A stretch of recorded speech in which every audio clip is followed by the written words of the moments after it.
Good afternoon, YouTube. This is Michael, and welcome to another Lottery Confessional video. Number 3 in the series. If you've missed the first two, go check out the playlist, Lottery Confessionals. So today I want to talk about my personal talents and how I apply them as a lottery clerk. So, I'm filming this session from the second floor of the library at my alma mater, the University of Colorado at Colorado Springs. So, this is a view from inside one of their group study rooms. So, I'm not doing a face video today because I have a couple of other things I want to show you guys. So, why am I here and why is this important? Well, I graduated from college in 2006 with a Bachelor of Arts in Mathematics. I've always been a math nerd, okay? Math has always been my strongest subject I love the most. And in college is where I really learned the principles of probability, statistics, combinatorics, all of which play huge roles in the lottery, both as a player and, as it turns out, as a clerk as well. And I love being able to use my talents to share with the world and to help inform players, whether it be fellow subscribers, first time viewers, first time lottery players, my lottery customers, whatever, of the best games to play, the best choices to make, etc. Yesterday, I did a review video for 2 new games that the Colorado Lottery dropped. And this is the comment I received pretty shortly after the video dropped. I'm going to show you an excerpt from that comment. And it goes, I thank you for your analysis videos. They are so informative for me. This is why I do what I do. But it isn't just the videos where I use my talent. I cannot tell you the number of times I've had a customer in my line say, I want, for example, give me 5 $1 tickets, you choose. So we have a couple different, tickets in each denomination from $1 all the way up to 20. And I'll pick, if they say you choose, I'll pick the game most of the time that I think gives them the better shot of winning. Now, most of the time that's going to be the game that has the higher expected payback. But if I know for a fact, for example, that a particular game has already had the highest win in the pack taken, highest guaranteed win in the pack taken, either because I already bought it earlier, I bought it previously, or, I know somebody who bought it and came back and redeemed it, I'll steer the person towards the other ticket. And finally, if all other factors are equal, then I'll usually pick the game that has more tickets remaining and thus has a better shot of getting one of the better winners. So, having the math bent allows me to give my customers the best chance to win. Does it work? I don't know. Most of the time I don't get to find out the result. But am I going to still use my knowledge and my best judgment to help the customer? Absolutely. Absolutely. So,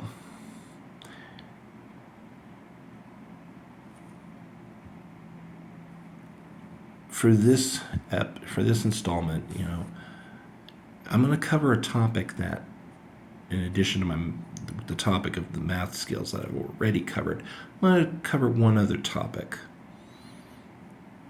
that's pertinent to this video, and then I'm going to, at the end, put up some personal information. And the topic I'm going to cover is, what do you do as a lottery clerk when a customer offers, either seriously or jokingly, to give you a tip? And yeah, I've had it happen multiple times. So at my workplace, the official policy is employees are not permitted to receive tips, period. It does not matter the circumstance. Some customers get very, very insistent or even defensive when you tell them the official policy. And I happen to know, additionally, that in some cultures, certain players of certain cultures, if they are offering you a gratuity because you sold them a big winner or you cashed in a lot of tickets for them, whatever, it's an insult to refuse. So it presents some very thorny situations. That's usually when I call the supervisor. Usually if the supervisor explains the situation, usually that's enough. But sometimes either the customer doesn't give you that option, or it fails to resolve the situation.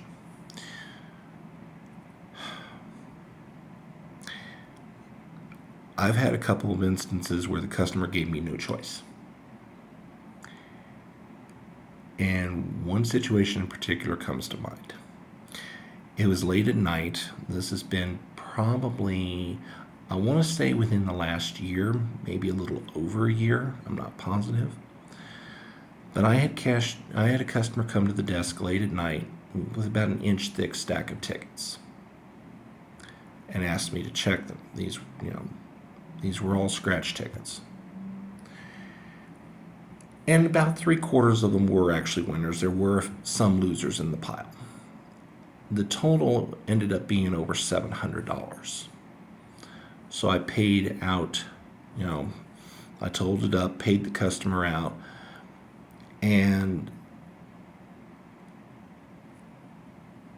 as part of the payout, I gave the customer a $50 bill. Normally when I pay out a customer, a fairly large sum of money, I will do all but about 200 in hundreds. This is assuming that I have it in the drawer, of course.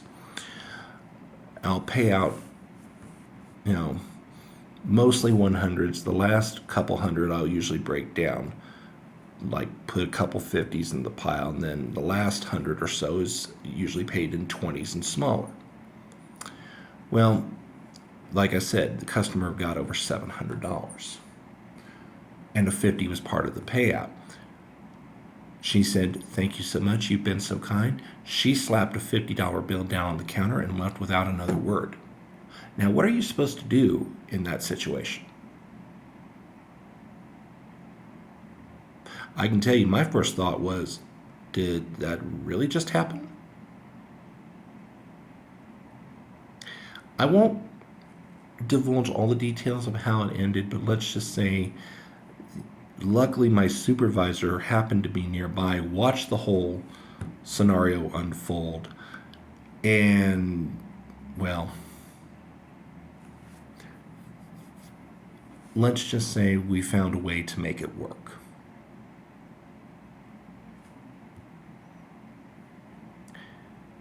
Another time I had a customer who came to me with a $50 winner. This was this last Christmas, if I remember correctly. So basically December of 23, roughly thereabouts, came to me with a $50 winner on our $5 Christmas ticket. However, somewhere along the way, someone, be it her or somebody in her family, somebody got a little too exuberant, scratching, and just basically completely obliterated the 2D barcode that we scan on scratch tickets to validate and redeem them. Now, there is a backdoor method, but even that was not without a hassle, because the necessary string of numbers, whoever scratched this ticket did a real bang-up job of obliterating a lot of the information, and there were several digits that were unreadable. Luckily, I'm a pretty good detective. I can pretty much figure out how the digits read. And I also know what pattern they use in this key digit string. So I went to work and I, took a piece of paper and a pen, and I'm writing down the digits. The ones that weren't necessarily readable, but I knew what they were based off of these patterns. I got all but one of the 22 digits confidently. And I was sitting there going, well, I'm not 100% sure what this digit is, but I'm willing to give it a try. I took my best guess and I manually entered in the 22 digit string, taking a guess on the one questionable digit. Whether you want to call it amazing or not, it worked on the first try. The woman got her $50. She was so excited, she requested 2 20s, 2 5s. Okay, great. Not everybody wants a single 50, and most of the time, I wouldn't have paid it in a single 50 anyway. I would have paid 2 20s and a 10. It's no skin off my nose to do 2 20s and 2 5s. I didn't realize her intent behind that was to split it. But she was so excited, she basically tossed me half of it, said, "You deserve it. Thank you very much. I needed it." And before I had a chance to blink, say boo, whatever, she was gone. Well, what can you do? I let my supervisor know. Supervisor said, just put it aside, we'll deal with it later. And what happened from there? Well, that will remain a mystery. But it's fun watching things like that happen.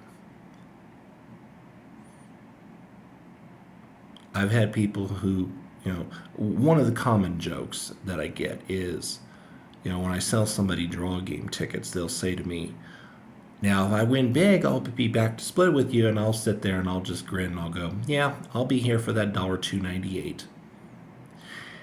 For those of you of a certain age, you know where that line comes from.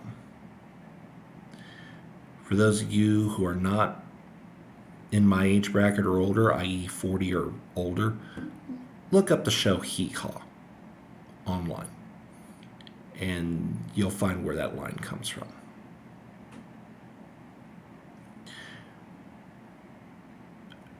To date, nobody has come back after winning a big amount on a draw ticket that I sold them. So I'm pretty certain that's never going to happen, but if it does, we'll cross that bridge when we come to it.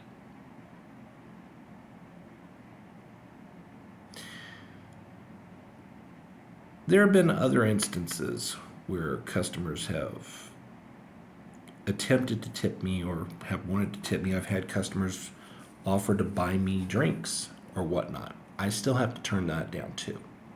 or at least attempt to. But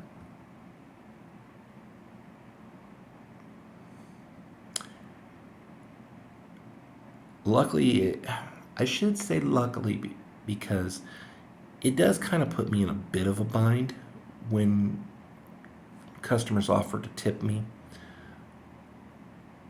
Please know that even though the official policy is we can't, please know that we're always overjoyed and grateful that you care enough to offer. But please do understand when we say we can't, because it's not worth us losing our job. It's not worth me losing my job, for sure. It's not worth your clerk losing their job. Some places don't care if their employees receive tips. I happen to work for a retailer where it's prohibited. So, if your clerk tells you they can't, please, please, please listen. You want to know something you can do for your clerk that would be very highly appreciated? Ask for their supervisor and give the employee a compliment. Because I can guarantee you most of the time that will actually have a tangible impact. Not to mention you'll be making another person's day as well, because so often, especially in retail, managers hear 99.9999% of the time a customer interaction is nothing but a complaint. So to get one where the customer is actually complimenting an employee, that's a refreshing breath of fresh air.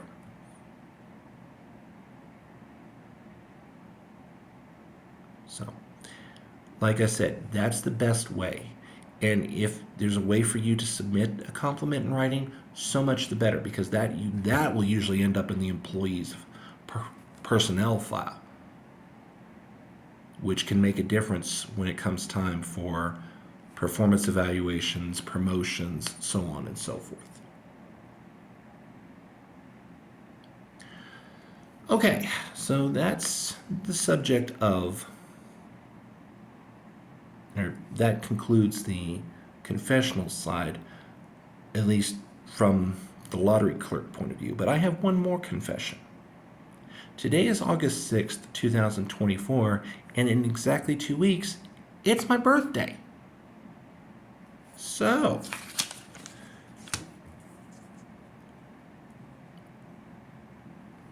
if you want, this is completely up to you, of course, but if you want to wish me a happy birthday, here are the two best ways to do it. I mean, of course, you can always drop a comment in the comments section. That's probably the easiest way, but if you want to do something a little more personal, here are the two options that you have available. You can send birthday wishes to me personally via email, and you can put that in lowercase. I write it out in uppercase so that there's no misunderstanding. And finally, even though my account is not monetized, if you want to send donations, perhaps for a birthday scratch session or whatever, I do accept PayPal. I'm sorry, I don't have Venmo, I don't have Cash App, I don't have Zelle, I don't have any of those fancy cash sharing apps or whatnot. I'm old fashioned. PayPal's what I have. But you can you can do both birthday donations to this account.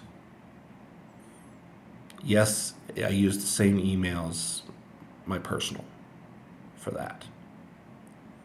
Just make sure you choose the friends and family option so that you're not paying fees. All right, folks. That's the third installment of Lottery Confessional. I hope you enjoyed this window into lottery clerk doings and dealings, and you've gotten to see a little bit more of me as a person. So, I'm going to leave you one more time with the view from outside the window, or outside of the UCCS library. And I thank you very much for watching, and we will see you folks next time.